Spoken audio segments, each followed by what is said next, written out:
तो ये है रोलन, एक मास्टरमाइंड बेरोजगार सिविल इंजीनियर जो अचानक ही एक दिन एक नोबल प्रिंस की बॉडी में रिइंकार्नेट हो जाता है सालों पुराने एक छोटे भद्दे से खतरनाक टाउन में, जो कि अभी थोड़ा सा भी डेवलप नहीं हुआ था। जब एक बूढ़ा आदमी एक इंपॉर्टेंट डिस्कशन के लिए प्रिंस को बुलाने के लिए आ रहा होता है तो उसे रास्ते में एक मेड दिखती है जो अभी अभी प्रिंस के कमरे से बाहर निकली थी और उसके पूछने पर कहती है कि प्रिंस तो अभी सो रहे हैं, लेकिन असल में इसने प्रिंस के ड्रिंक में पॉइजन मिलाकर उसे मार दिया था। वो बूढ़ा आदमी जब प्रिंस को उठाने के लिए अंदर पहुंचा तो उसे लगता है कि शायद प्रिंस बैठे बैठे ही सो गए, लेकिन वो प्रिंस तो ऑलरेडी मर चुका था। पर तभी एकदम से उसकी आंखें खुलती हैं क्योंकि इसी पल रोलन उसकी बॉडी में रिइंकार्नेट हो गया होता है। आसपास का माहौल देखकर शुरुआत में तो उसे कुछ भी समझ नहीं आता कि आखिर यहाँ पर चल क्या रहा है। उसने खुद को याद करने की कोशिश की पर अभी उसे कुछ समझ नहीं आ रहा था। तभी बूढ़ा आदमी प्रिंस को उठाते हुए कहता है कि हमें चलना होगा, बाहर लोग उस विच को मारने के लिए आपके ऑर्डर का वेट कर रहे हैं। रोलन को बाहर से जोर जोर से हंसने की आवाजें आ रही होती है क्योंकि यहाँ पर टाउन के सारे लोग एक विच को मारते हुए उसे सूली पर लटकाने की तैयारी कर रहे थे और कुछ वीआईपी नोबल्स बैठ के इस नजारे का मजा ले रहे होते हैं कि जैसे वो लोग कोई बहुत अच्छा काम कर रहे हो। अपने दिमाग पर जोर डालने पर रोलन को इस प्रिंस की सारी मेमोरीज याद आ जाती हैं और वो मामला समझ गया था कि अब वो एक ऐसे प्रिंस की बॉडी में है जो ऑलरेडी मर चुका है। वो अब उठकर आसपास चल के देख ही रहा था कि तभी उसे एक वाइन का गिलास दिखता है जो देख वो समझ गया कि प्रिंस का एक मर्डर हुआ है। उस बूढ़े आदमी के साथ जब रोलन बाहर निकलता है तो बुरी तरह हैरान था क्योंकि अब वो बिल्कुल ही एक अलग ही दुनिया में एक अनजान से शहर में आ चुका है जहाँ पर लोग एक विच को सूली पर लटकाने के लिए खुश हो रहे होते हैं। यहीं नीचे भीड़ में वो मेड भी प्रिंस को देखकर बहुत हैरान थी क्योंकि उसने तो उसे जान से मारने के लिए बहुत ही खतरनाक पॉइजन दिया था। रोलन तभी उस विच की तरफ देखता है जो कि अभी बहुत यंग थी पर अब भी उसे कुछ समझ नहीं आ रहा होता कि आखिर हर कोई इसे मारना क्यों चाहता है। उसे सूली पर लटकाने के लिए सब लोग बस प्रिंस के ऑर्डर का ही वेट कर रहे होते हैं पर बिना हालातों के बारे में जाने वो आखिर कैसे किसी को मार सकता है। इसलिए सभी के सामने एक नॉर्मल प्रिंस की तरह एक्ट करते हुए वो कहता है कि मैं अपना फैसला कल सुनाऊंगा। इस पर रॉयल नाइट कहता है कि आप ऐसा कैसे कर सकते हो, एक विच के पकड़े जाने के बाद हमारा काम है उसे जल्द से जल्द मारना, इससे पहले कि और भी विचेस उसे बचाने के लिए यहाँ पर आ जाएं। रोलन कहता है तो फिर इसमें दिक्कत क्या है, और विचेस भी आ जाएं तो अच्छा ही है, हम उस सबको एक बार में ही पकड़ लेंगे। रोलन अपना डिसीजन सुना के चुपचाप वापस चला जाता है। इसका कुछ देर बाद दिखा जाता है कि रोलन अपने गार्ड्स के साथ बैठा प्रिंस के मैंशन जा रहा होता है जहाँ उसके सामने वही लेडी बैठी थी जिसने प्रिंस को जहर देकर मार दिया था और फिलहाल रोलन इसके बारे में कुछ नहीं जानता।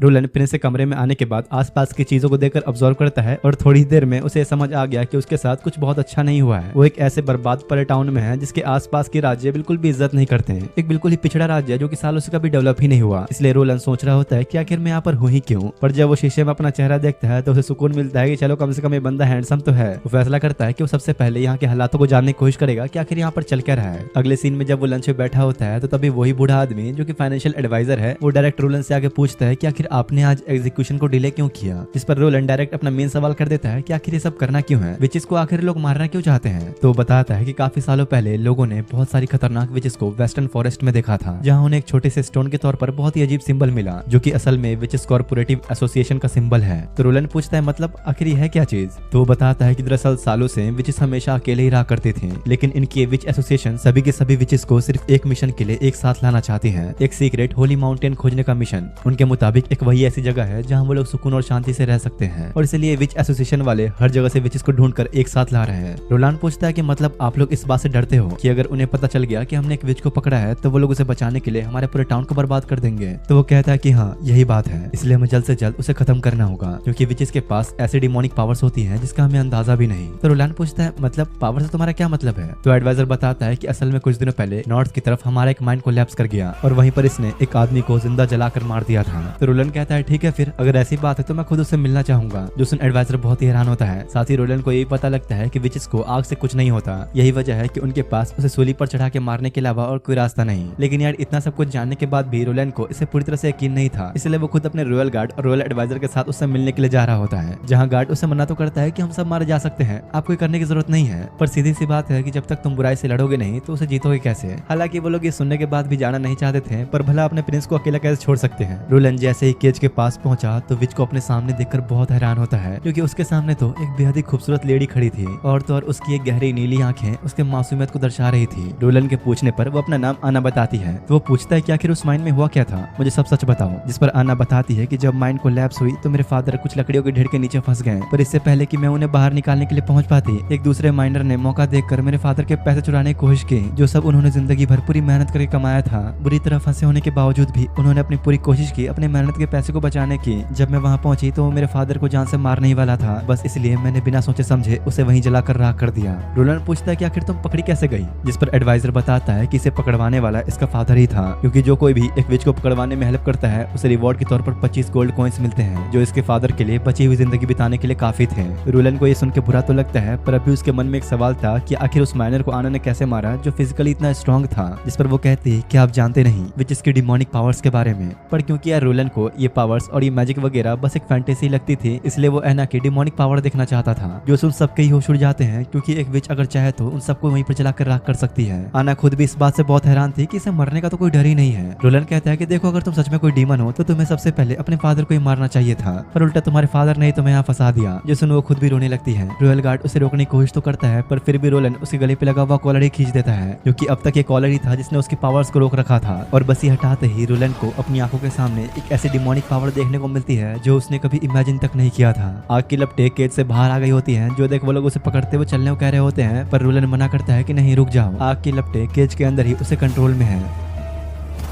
आना आगे बढ़ते हुए कहती है कि तो आखिर आपने देख ही लिया इसे क्यों कहते हैं डिमोनिक पावर। उसके पूरे शरीर के कपड़े जल गए होते हैं और बड़े आराम से आग की लपटों को रोकते हुए कहती है कि अब तो आपने मेरी पावर्स देख ली ना, अब चाहो तो आप मुझे सुकून से मार सकते हो। तो रोलन अपना कोट उतार के उसे पहना देता है और कहता है कि नहीं, किसने कहा तुम मर रही हो, बल्कि मैं तो चाहता हूँ कि तुम मेरे लिए काम करो।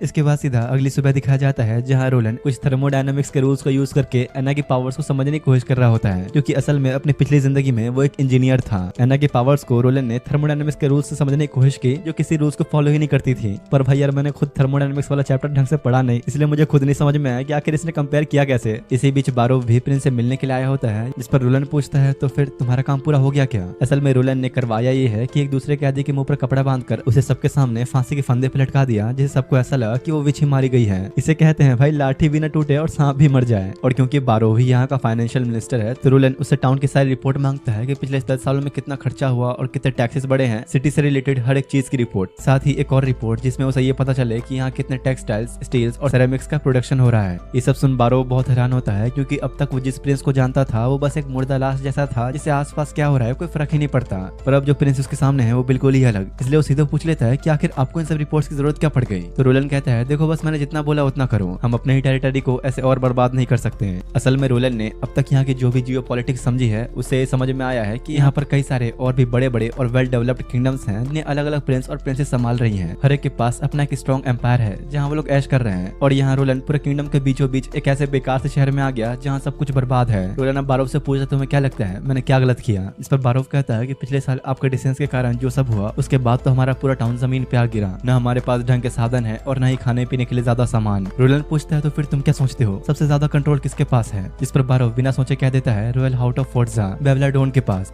तो वो कहता है कि नहीं, तुम गलत हो, ये सब बस दिखावा है, क्योंकि जहाँ तक मुझे समझ में आया इस किंगडम को असल में चर्च कंट्रोल करता है। सिर्फ उसे ही किंग माना जाता है जिसे पोप ताज पहना है, चर्च का रूलर। यानी फिलहाल जो दुनिया के लिए किंग है वो बस एक पपेट है, बस एक दिखावा। चाहे मेरे भाई बहन जितना भी अपनी टेरिटरी को स्ट्रॉन्ग कर लें, ये kingdom at the end church के कंट्रोल में ही रहेगा। और हाँ यार, मैं तुम लोग को एक चीज बताना भूल गया कि यहाँ पर जितने प्रिंस और प्रिंसेस हैं वो सब प्रिंस के भाई बहन हैं, जो फिलहाल किंगडम के अलग अलग राज्यों पे रूल करते हैं। रोलन ये समझ गया था कि अगर उसे किंग बनना है तो उसे चर्च के बनाए इस सिस्टम के बाहर खुद का किंगडम बनाना पड़ेगा। लेकिन सबसे बड़ी दिक्कत है किंगडम के लोग, क्योंकि चर्च ने सभी के दिलों में अपनी जगह बना ली है, इसलिए वो जो भी कहता है सब लोग मानते हैं। तो अगर वो लोग किस तरह साबित कर दें कि चर्च झूठा है, तो लोग तो वैसे ही उन्हें सपोर्ट करना बंद कर देंगे। और ये साबित करने के लिए काम आएंगे हमारी विचेस, क्योंकि चर्च ने लोगों के मन में ये भर दिया है कि विचेस बुरी होती है क्योंकि उनके पास डिमोनिक पावर्स हैं। तो अगर रोलन किसी तरह लोगों के सामने साबित कर दे कि विचेस बुरी नहीं होती, तो ऑब्वियस सी बात है कि लोग चर्च के ऊपर से अपना विश्वास खो देंगे। ये सब जानने के बाद बारब को समझ आता है कि प्रिंस ने एना को क्यों बचाया। रोलन कहता है कि देखो, अगर हम जीत गए तो आगे चल के तुम मेरे राइट हैंड ही बन सकते हो, इसलिए अब से तुम मेरे किसी भी डिसीजन पे सवाल मत उठाना। प्रिंस से बात करने के बाद जब बारव बाहर आया तो रॉयल गार्ड पूछता है कि आखिर क्या हुआ, प्रिंस ने क्या कहा, वो विच को भी रखने वाले हैं क्या।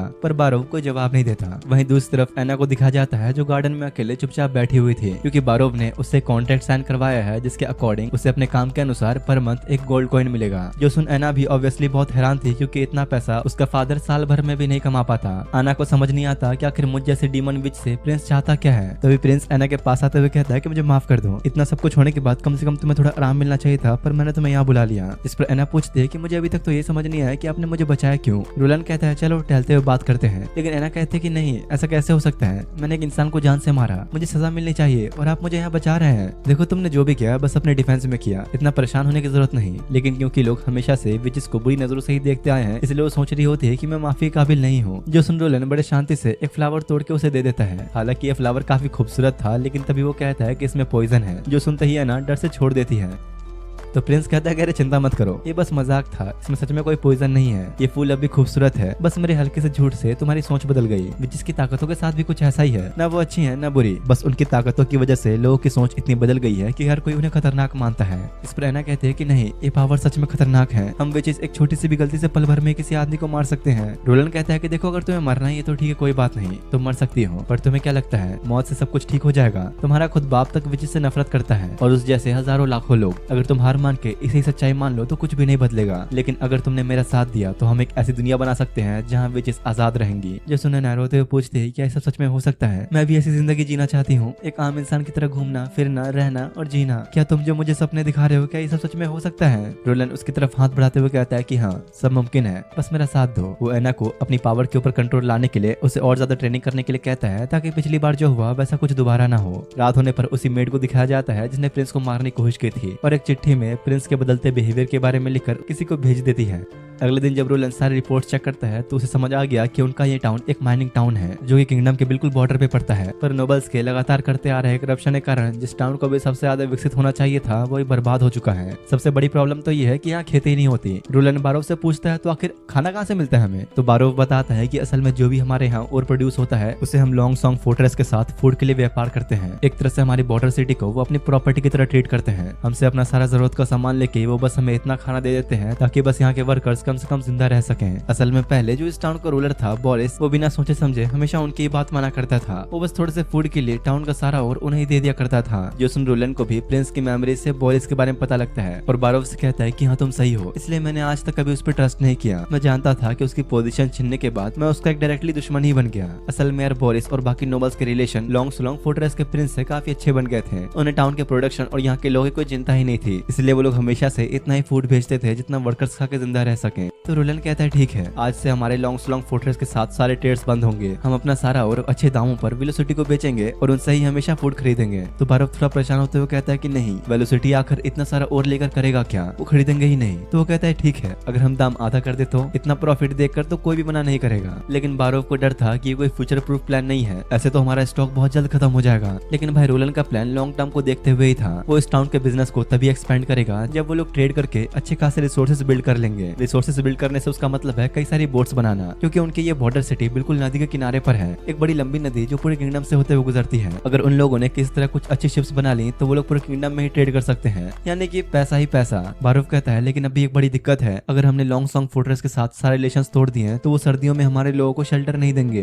तो प्रिंस पूछता है भला क्यों, सर्दियों में ऐसा क्या है जो हमारे लोगों को उनके किले की जरूरत पड़ती है? तो बारोव बताता है कि दरअसल सर्दियों में ही असली खतरा आता है। ड्रैगन स्पाई माउंटेन से मानो कि एक नर्क का दरवाजा खुलता है और वहां से कई सारे मॉन्स्टर्स बाहर निकल आते हैं। सर्दियों में उन मॉन्स्टर्स का ऐसा डिमोनिक रूप देखने को मिलता है कि वो सब कुछ बर्बाद कर देते हैं। वो लोग एक साथ ग्रुप में अटैक करते हैं और क्योंकि हमारी सिटी के पास बड़ी बड़ी दीवारें नहीं है तो लोगों को लॉन्ग सॉन्ग के किलों में जाकर छुपना पड़ता है। जो सुन रोलैंड को समझ में आ गया कि जब तक वो इन मॉन्स्टर्स का सोल्यूशन नहीं ढूंढ लेता तब तक वो यहाँ कुछ बिल्ड नहीं कर सकता, और इसलिए अब वो कुछ कैप्टन्स और एक हंटर को बुलाता है जो कि अब तक उस मॉन्स्टर से लड़ चुके हैं। एक तो बेचारा प्रिंस को अपने सामने देख के इतना डर गया था कुछ बोल ही नहीं पा रहा होता। तब दूसरा कैप्टन आगे आते हुए बताता है कि दरअसल ऑटम सीजन के एंड होने पर हम पूरे फॉरेस्ट में घूम के आसपास के जंगलों को मॉनिटर करते हैं। जैसे ही हमें कोई बीस्ट के आने का साइन मिलता है हम एक सिग्नल फायर चलाते हैं, जिसे देख रूबीवुड रिवर के जरिए सब लोग लॉन्ग सॉन्ग किले की तरफ निकल जाते हैं। तो रोलैंड पूछता है कि रिवर की दूसरी तरफ भी अटैक होता है क्या? तो वो कहता है कि नहीं, ये नदी गहरी होने के साथ साथ इसका बहाव बहुत तेज भी है, इसलिए आज तक किसी बीस्ट ने इसे क्रॉस करने की हिम्मत तक नहीं की। रोलैंड पूछता है कि इनके अपीयर होने के बाद इन मॉन्स्टर्स को शांत होने में कितना टाइम लगता है? तो वो कहता है कि ज्यादा नहीं, बस 2-3 महीने, जब तक आसमान साफ नहीं होता और सारी बर्फ हट नहीं जाती। पर पिछली बार ये टोटल 4 महीने तक चला था, जिसकी वजह से कई सारे लोग तो भूख से ही मर गए, क्योंकि हमें फूड हमारे प्रोड्यूस किए गए और के हिसाब से मिलता है। 2-3 महीने तक तो हम बचे कुछ रिसोर्सेज से काम चला लेते हैं, लेकिन चौथा महीना आते आते हमारा सारा और खत्म हो जाता है और वापस सिटी जाके हम माइनिंग तो कर नहीं सकते, तो हमें फूड मिलता ही नहीं। जो सुन रोलैंड को अब ये क्लियर था कि लॉन्ग सॉन्ग फोर्ट्रेस उनका कभी भी लॉन्ग टर्म ऑप्शन बन ही नहीं सकता। प्रिंस के पूछने पर हंटर आगे आके बताता है कि मैंने 2 बीस्ट मारे हैं, एक म्यूटेंट बी और एक म्यूटेंट वुल्फ। ये असल में होते तो बस एनिमल्स ही हैं, लेकिन ये हाइब्रिड एनिमल्स हैं। म्यूटेंट होने के बाद इनके अंदर की पावर 10 गुना बढ़ जाती है, जिसके बाद तो एक को भी रोकना बेहद ही मुश्किल है। लेकिन रोलैंड को लग रहा था कि ये तो बस एनिमल्स है, तो फिर इतना क्यों डरना? इस पर हंटर कहता है कि नहीं, वहाँ हाइब्रिड बीस्ट भी होते हैं जो फ्लाई भी कर सकते हैं और खुद को ट्रांसफॉर्म भी। इनकी सूंघने की शक्ति इतनी ज्यादा होती है कि बस एक पल में ही आपको ढूंढ लेंगे।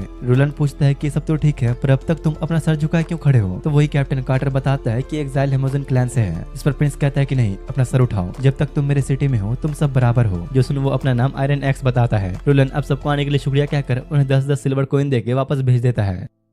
जिसके बाद अब रोलन कार्टर के साथ खुद फॉरेस्ट बॉर्डर पर जाता है, जहाँ पर वो लोग सिग्नल फायर जलाते थे। आसपास के एरिया को स्टडी करने के बाद उसे समझ में आता है कि जब भी लोगों को सिग्नल मिलता है वो माउंटेन से सीधा रिवर की तरफ भागते हैं और जो पूरा डिस्टेंस है वो ज्यादा नहीं, बस 600 मीटर है। तभी कार्टर कहता है कि माफ कीजिए, मुझे ऐसा सवाल नहीं करना चाहिए, पर कहीं आप डिमोनिक पीरियड में यही रहने का प्लान तो नहीं बना रहे। तो रोलन कहता है कि हाँ सही समझे। जो सुन कार्टर बिल्कुल ही शांत हो गया, क्योंकि सिटी में बस थोड़े से ही गार्ड्स हैं जो उन लोगों को मॉन्स्टर से बचाने के लिए बहुत कम है, और तो और कैसल में 2000 लोगों के लिए जगह ही नहीं है। तो रोलन कहता है कि तुम इस चीज की चिंता मत करो, हम यहाँ पर पूरे इतिहास की अब तक सबसे मजबूत दीवार खड़ी करेंगे। अगर तुम लोग भूल गए तो मैं बता दूं कि रोलन पिछली दुनिया में एक इंजीनियर था, इसलिए उसे इतना तो विश्वास है कि अपने मॉडर्न एजुकेशन के साथ वो एक बड़ी मजबूत दीवार खड़ी कर सकता है। दूसरी तरफ बेचारा बारोव ये सोचकर परेशान होता है कि आखिर प्रिंस के अंदर इतना बदलाव आ कैसे गया, क्योंकि पहले जो प्रिंस था वो एक बहुत ही बड़ा फेलियर था। उसे अपने टाउन और लोगों की कोई परवाह नहीं थी। रॉयल फैमिली के नाम पर एक बहुत ही बड़ा धब्बा, जिस वजह से उसे खुद के भाई तक नहीं पूछते थे और न ही कोई उसे जरा भी वैल्यू देता। बस कर यार, कितना बेइज्जती करेगा। यहाँ पता लगता है कि बारो प्रिंस के अंडर काम करने के लिए इसलिए मान गया था क्योंकि किंग ने वादा किया था कि वो उसे फाइनेंस मिनिस्टर बना देंगे। पर अब जो प्रिंस उसके सामने है उसे देखकर तो वही परेशान है कि आखिर रोलन को हुआ क्या। एना को बचाने के बाद एक ही रात में वो इतना बदल गया कि उसने टाउन को आगे बढ़ाने के लिए इतनी सारी प्लानिंग भी कर ली।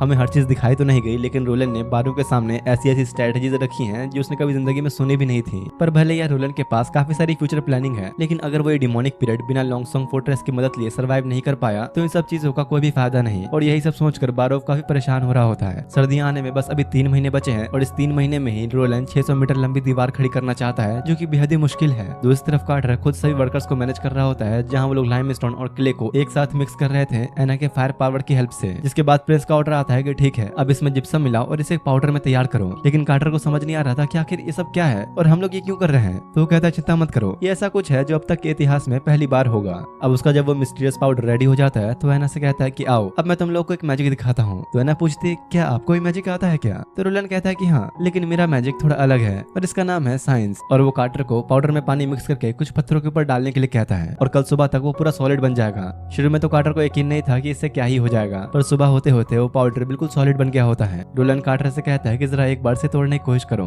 तो वो भी अपना फावड़ा लेके बहुत जोर से मारकर तोड़ने की कोशिश करता है, पर अब वो पाउडर स्टील जैसा मजबूत हो चुका था, जो देख कार्टर बहुत खुश हो गया कि अगर ऐसा तो हम तो बहुत जल्दी ग्रो कर सकते हैं। 5 साल में ही पूरी दीवार खड़ी हो जाएगी और तो और हमारा कैसल ही बहुत स्ट्रॉन्ग हो जाएगा। लेकिन अपना रोलन प्रिंस तो भाई इससे ही बड़ा सोच रहा था, एक बड़ी दीवार के साथ साथ 10,000 घर, जिससे लोगों को शेल्टर मिलेगा और सब सुकून से रह पाएंगे। रोलन ऐसे घर बनाना चाहता था जो बिल्कुल परफेक्ट हो, ऐसे घर जो आंधी तूफान भूकंप किसी से भी डिस्ट्रॉय ना हो। वो कार्टर से कहता है कि वॉल की कंस्ट्रक्शन अब तुम्हारी जिम्मेदारी है और एना का काम है रोज इन मटेरियल्स को बनाने में हेल्प करना। रोलन वापस जा ही रहा था कि तभी कार्टर पूछता है कि आखिर इस पाउडर का नाम क्या है। तो रोलन कहता है कि अच्छा, इसका नाम है सीमेंट। मतलब एक तरह से देखा जाए तो उसने यहाँ के लोगों के लिए सीमेंट का ही आविष्कार कर दिया। कुछ दिन बीतने के बाद रोलन को पता लगता है कि कंस्ट्रक्शन बहुत स्लो चल रहा है, अगर ऐसा ही चलता रहा तो टाइम पे काम पूरा ही नहीं हो पाएगा। बारो प्रिंस से कहता है कि देखिए कार्टर मेहनती तो है, लेकिन उसे कंस्ट्रक्शन का अभी तक कोई एक्सपीरियंस नहीं है। एक 600 मीटर जितनी लंबी वॉल बनाने के लिए हमें एक प्रोफेशनल आर्किटेक्ट की जरूरत पड़ेगी। रोलन को भी समझ में आ गया था कि सीमेंट वाला सोल्यूशन पावरफुल तो है, लेकिन अकेला सब कुछ नहीं संभाल सकता। इसलिए बारो से कहता है कि तुरंत जाओ और स्टोन मैसन्स को ढूंढो। स्टोन मैसन्स मतलब पत्थर तराशने वाले। लेकिन बारो कहता है कि नहीं, हमारे सिटी में कोई भी ऐसा स्किल्ड बंदा नहीं है। तो रोलन कहता है कि फिर बाहर जाओ, लॉन्ग फोर्ट्रेस या फिर वेलोसिटी, जहाँ भी जाना पड़े जाओ, पर उसे ढूंढ के लाओ। दूसरी तरफ टाउन में एक आदमी फांसी वाली जगह पर जाकर खड़ा होता है और सोच रहा होता है कि शायद यहीं पर मेरे स्टूडेंट आना को फांसी दी गई होगी, क्योंकि यार कुछ समय पहले तक ये बंदा आना का टीचर हुआ करता था, जब तक लोगों को ये नहीं पता चला कि वो एक विच है। वो अभी बहुत दुखी था क्योंकि कुछ दिन पहले ही उसके एक और स्टूडेंट ने कन्फ्रंट किया था कि वो भी एक विच है। अपने स्टूडेंट को ऐसे मौत की सजा मिलता देख उसके लिए तो जैसे नर्क के बराबर था। तभी उसे पास खड़ा एक आदमी आवाज देकर बुलाता है, क्योंकि ये टीचर देखने में थोड़ा पढ़ा लिखा लग रहा था। इसलिए वो लोग उसे बुलाकर कहते हैं कि जरा पढ़ के बताना ये रॉयल नोटिस में आखिर क्या लिखा है। टीचर जोर से पढ़ते हुए सभी को बताता है कि इसमें किस तरह के जॉब के बारे में लिखा है। 20-40 साल के लोग पत्थर तोड़ने के लिए चाहिए, कुछ जनरल वर्कर्स और मास्टर बिल्डर्स के लिए जगह खाली है, जिन्हें किले या फिर बड़ी इमारतें बनाने का अच्छा एक्सपीरियंस हो। सबकी सैलरी अच्छी होगी, जहाँ मास्टर बिल्डर्स को 1 गोल्ड कॉइन पर मंथ मिलेगा। जो सुन लोग बहुत खुश होते हैं कि चलो कम से कम हमें भी कमाने का मौका मिलेगा। टीचर भी समझ जाता है कि मेरे लिए भी एक लाइफ चेंजिंग चांस है और सीधा भागते हुए इंटरव्यू के लिए प्रिंस के पास आके बताता है कि मेरा नाम है कार्ल वान वेट। मैं भले ही यहाँ टीचर हूँ, लेकिन मैंने पैलेस डिजाइन और कंस्ट्रक्शन वर्क में भी काम किया है, साथ ही कई सारे पब्लिक प्रोजेक्ट्स में भी, जैसे कि एसफोर्ट का नाम सुनते ही बारो भी बहुत हैरान हो गया और पूछता है कि क्या तुम सच में एसफोर्ट के मेंबर थे। तो कहता है कि हाँ, मैं उनका एक मेंबर हूँ। तो रोलन पूछता है कि ऐसा कैसे हो सकता है, एसफोर्ट के टाइम तो बड़ा कोलैप्स हुआ था और वहाँ काम कर रहे सारे मेंबर्स को भी मार दिया गया था। तो कार्ल बताता है कि नहीं, वो सारी कहानी झूठी है। एसफोर्ट के बनते वक्त बहुत से एडमिनिस्ट्रेटर्स ने रिश्वत लेकर काम किया था। वो लोग बिल्डिंग में बड़े ही बेकार स्टोन यूज कर रहे थे, जिनके लिए उन्हें वार्न भी किया गया था, पर उन्होंने सब कुछ इग्नोर किया, जिसकी वजह से एक बड़ा एक्सीडेंट हुआ। लेकिन आखिर में वो एडमिनिस्ट्रेटर्स बच गए और सारे वर्कर्स को जान जान से मार दिया गया। मेरी किस्मत अच्छी थी कि मुझे ये सब वक्त से थोड़ा पहले ही पता लग गया, इसलिए मैं एक रात चुपचाप वहाँ से भाग गया और अब यहाँ आकर छुप छुप के जी रहा हूँ। तो प्रिंस पूछता है कि भला तुम ये सब मुझे अब क्यों बता रहे हो, वो भी अपनी जान रिस्क में डालते हुए। जिस पर कार्ल कहता है कि देखिए उस समय भागना मेरी मजबूरी थी, अगर नहीं भागता तो वहीं मारा जाता, इसलिए मैं चाहता हूँ कि मुझे एक मौका मिले। मैं जिंदगी भर बस एक स्टोन मैसन रहा, मुझे यही करना है। तो रोलन बारोव से पूछता है कि तुम क्या सोचते हो इस बारे में।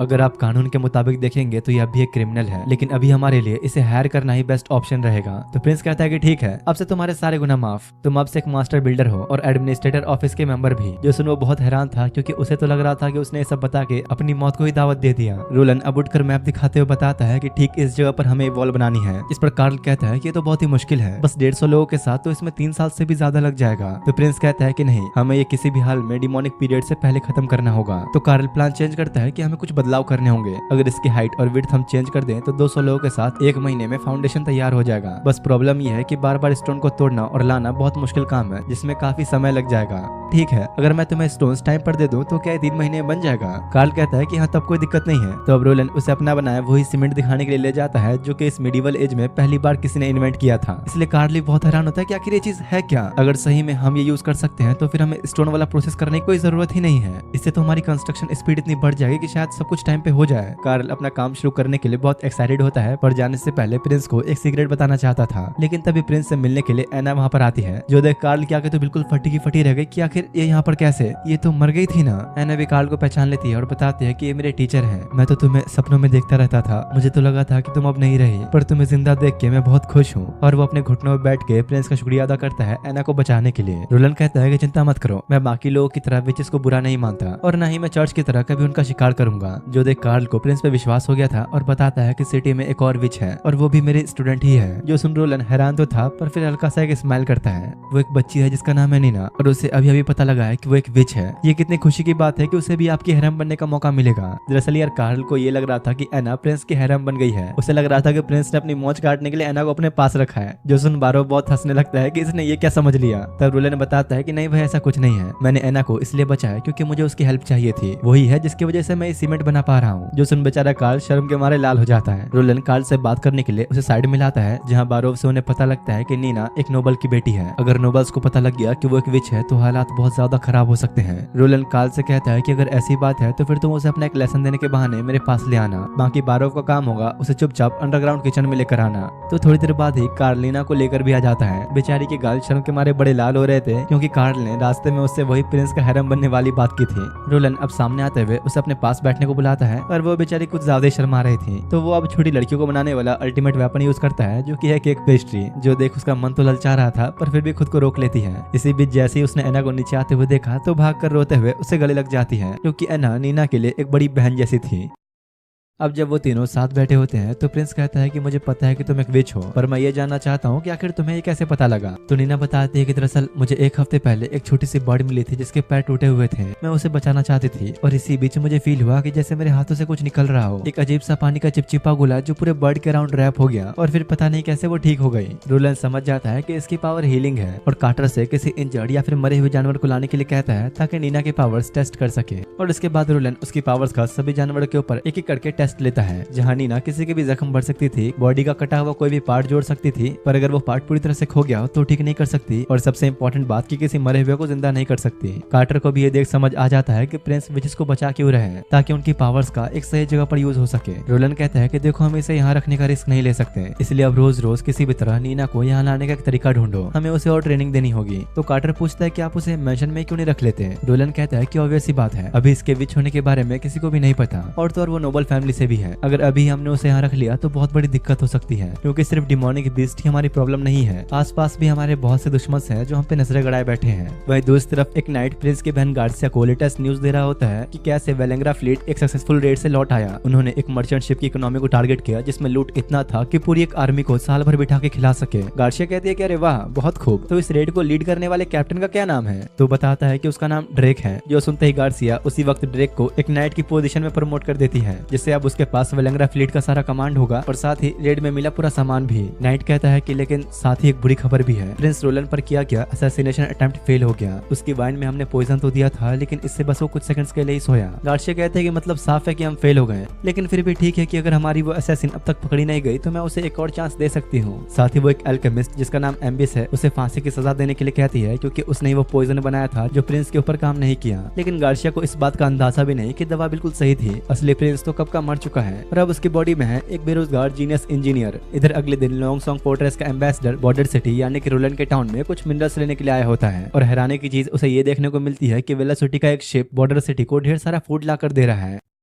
वहीं इधर बारो अपने प्रिंस को सारा अपडेट दे रहा होता है कि सिटी वॉल का कंस्ट्रक्शन बिल्कुल सही चल रहा है और कार्ल ने भी एक गारंटी दी है कि प्रोजेक्ट टाइम पे कंप्लीट हो जाएगा। साथ ही उन्होंने जो फूड वेलोसिटी से खरीदा था वो भी आ चुका है और फिलहाल इतने अच्छे अमाउंट में है कि सर्दियों तक पूरे शहर को पेट भर अच्छे से खिलाया जा सके। बारो थोड़ा टेंशन में कहता है कि ये सब तो ठीक है लेकिन आखिर बजट का क्या, क्योंकि फिलहाल आपको भी ये पता है कि ये कोई लॉन्ग टर्म प्लान नहीं है। अगर सब कुछ ऐसा ही चलता रहा तो कुछ समय में ही हम बैंकरप्ट हो जाएंगे, क्योंकि अभी हमारे कंस्ट्रक्शन को मिला के बाकी सारे बड़े खर्चे शाही तिजोरी से ही यूज हो रहे हैं जो अब बस ज्यादा से ज्यादा साल भर ही चल पाएंगे। लेकिन रोलन को इस चीज की टेंशन नहीं थी क्योंकि उसके मुताबिक अगर एक बार ये वॉल बन के कंप्लीट हो गई तो बॉर्डर सिटी और उन लोगों की पोजीशन अपने आप स्ट्रांग बन जाएगी। बारो कहता है कि हाँ ये तो ठीक है लेकिन दिक्कत ये है कि ड्यूक रियान इतनी आसानी से नहीं मानेगा। इसी बीच उन्हें एक मैसेंजर आके बताता है कि लॉन्गसॉन्ग फोर्ट्रेस का एम्बेसडर यहाँ पर आया है, तो रोलन तुरंत बारो से कह के एक शाही ग्रैंड फूड बैंक्वेट तैयार करवाता है जिसमें बड़े ही रॉयल और यूनिक डिशेस बनकर तैयार करे गए थे। दरअसल ये सब कुछ एक फ्लैक्स था एम्बेसडर को दिखाने के लिए कि अब हमारे लिए फूड कोई बहुत बड़ी प्रॉब्लम नहीं है। डाइनिंग रूम में एम्बेसडर के चेहरे की यह हालत देखकर रोलन समझ जाता है कि उसे जरा भी आइडिया नहीं है कि हमें इतना क्वालिटी फूड कहाँ से मिला, क्योंकि अब तक तो उनका लॉन्गसॉन्ग फोर्ट्रेस ही खाना सप्लाई करता था। साथ ही वो प्रिंस के थोड़ा खाने के स्टाइल से भी कंफ्यूज था और पूछता है कि आखिर तुम्हें खा किस चीज से रहे हो। दरअसल यार रोलन चॉपस्टिक से खा रहा था जो कि यहाँ के लोगों ने कभी देखा ही नहीं और एम्बेसडर को चॉपस्टिक्स के बारे में समझाते हुए कहता है कि अब से मैं इनका यूज करना अपने टाउन में कॉमन बना दूंगा, क्योंकि ये चांदी से बहुत ज्यादा सस्ते भी होते हैं और हाइजीनिक भी। साथ ही रोलन मौका देख के उसे थोड़ा टोंट मारते हुए कहता है कि अब तो वैसे भी हमारे सिटी में कुछ अच्छा खाना नहीं है, तो अब इन्हीं सब बच्चे कुछ ऐसे काम चलाना होगा। जो सुन बेचारा एम्बेसडर भी हैरान होता है कि बचा कुचा खाना ऐसा दिखता है क्या। लेकिन अब इससे पहले कि उसकी और जले रोलन बता देता है कि ये सारा खाना तुम्हारे वेलकम के लिए बनाया गया है जो आज ही बिल्कुल फ्रेश वेलोसिटी से आया है। जो सुन वो भी बहुत हैरान था क्योंकि अब तक के इतिहास में बॉर्डर सिटी ने पहली बार वेलोसिटी के साथ ट्रेड किया। अब खाना पीना खत्म हो जाने के बाद एम्बेसडर अपने मेन बात पर आते हुए प्रिंस से कहता है कि आपने अब तक और समय डिलीवर नहीं किए और इसकी डेडलाइन भी निकल चुकी है। लॉन्गसॉन्ग फोर्ट्रेस ने अपना फूड भी तैयार कर दिया है भेजने के लिए, पर आप लोग की तरफ से अब तक कोई रिस्पॉन्स नहीं आया। तो रोलन उसे थोड़ा बहाने से टालते हुए कहता है कि दरअसल कुछ लैंडस्लाइड्स की वजह से हमारे कुछ माइंस को लैप्स हो गई है, इसलिए हमने प्रोडक्शन कुछ समय के लिए रोक दिया है। अभी फिलहाल हमारे पास बस 2 महीने का ही प्रोडक्शन स्टॉक में है। एम्बेसडर पूछता है तो फिर आप वही 2 महीने का सप्लाई अभी क्यों नहीं दे देते। तो रोलन कहता है कि ऑब्वियस ही बात है, मेरे बस इस 2 महीने के सप्लाई से लॉन्गसॉन्ग मुझे कभी भी इतना फूड नहीं देगा जो मैं अपने लोगों को 2 महीने तक खिला पाऊँ। वैसे भी 2 साल पहले फूड शॉर्टेज की वजह से हमारे यहाँ काफी सारे लोग मर गए थे और मैं ऐसा दोबारा होने नहीं दे सकता। रोलन अपनी आवाज में सख्ती दिखाते हुए कहता है कि अब से लॉन्गसॉन्ग के साथ बॉर्डर सिटी का ट्रेड बंद कर दिया जाएगा, क्योंकि मैं ऑलरेडी अपना सारा बचा कुचा मिनरल वेलोसिटी को बेच चुका हूँ और यहाँ के लोगों के लिए सर्दियाँ सर्वाइव करने तक हमने सारा फूड भी खरीद लिया। और हाँ, मैं साथ ही साथ ये भी बता दूं कि वेलोसिटी के साथ ट्रेड करना हमारे लिए तुमसे ट्रेड करने से ज्यादा बेटर है। ये सब सुनकर एम्बेसडर को समझ में आ गया होता है कि किनारे पर वेलोसिटी के शिप्स क्यों खड़े थे, पर वो इस बात को भी अच्छे से जानता था कि वेलोसिटी कभी भी आयरन और जैसे मिनरल्स का ट्रेड नहीं करता, इसलिए शायद प्रिंस को कुछ खास प्राइस नहीं मिला होगा, शायद बस मार्केट वैल्यू का आधा ही मिला हो। मतलब साफ है कि प्रिंस वेलोसिटी के साथ घाटे में सौदा कर रहा है। एम्बेसडर कहता है कि देखो ये बात तुम भी जानते हो कि लॉन्गसॉन्ग फोर्ट्रेस कितना पावरफुल है, पिछले कई पीढ़ियों से हम लोग आपके साथ काम करते आ रहे हैं, तो बॉर्डर सिटी के लिए इतने बड़े वॉल्यूम में मिनरल्स बेचना हमारे साथ ही फायदेमंद होगा। और एक ऑफर देते हुए कहता है कि जहां आप वेलोसिटी को 50% के मार्जिन पे सारा मिनरल्स दे रहे हो, वही चीज हमें 30% के मार्जिन पर दे दो, आपका भी फायदा और हमारा भी फायदा।